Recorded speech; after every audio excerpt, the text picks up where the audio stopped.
গত 5 আগস্টের পর বাংলাদেশের আইনশৃঙ্খলা পরিস্থিতি কতটা অবনতি হয়েছে তার অন্যতম দৃষ্টান্ত হচ্ছে ঢাকা শহর, যেটা এখন একদমই বাসযোগ্য নয়।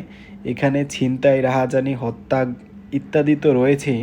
তার থেকে ভয়ঙ্কর ব্যাপার হচ্ছে আপনি বাসা থেকে কোথাও বের হচ্ছেন, আপনি নিরাপদে সেই গন্তব্যে পৌঁছাবেন এই নিশ্চয়তা আপনার নেই। তার অন্যতম চিহ্নিত একটা কারণ হচ্ছে ব্যাটারি চালিত অটোরিকশা। আপনি বাসে যাচ্ছেন, বাস রিকশার উৎপাতের কারণে সঠিক স্পিডে সঠিক টাইমে আপনাকে গন্তব্যে পৌঁছাতে পারবে না। আপনি বাইকে যাচ্ছেন, বাইক একটা স্পিড বাহন। এই বাহনটার স্বাভাবিক স্পিড থাকে 60, 70, 80। এটা আপনার ভিআরটিতে থেকেই আপনাকে একটা স্পিড লিমিট দিয়ে থাকে, যেটা সড়কে চিহ্নিত সংকেত থাকে।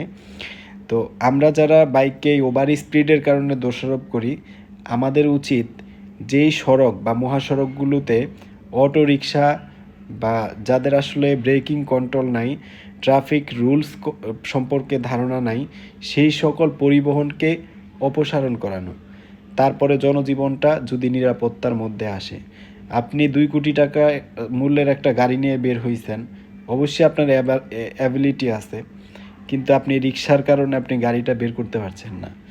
এমন সংখ্যা ঢাকা শহরে এখন অহরহ। বাসায় খুব দামি একটা গাড়ি আছে, কিন্তু সেটা সেই আতঙ্কের কারণে,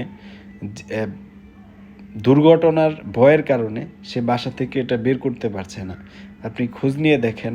তার থেকে বড় ব্যাপার হচ্ছে আপনি সাধারণ মানুষ, আপনি একটা রিকশায় যাচ্ছেন, এই রিকশা কোথায় উল্টে যাবে আপনি নিজেও জানেন না।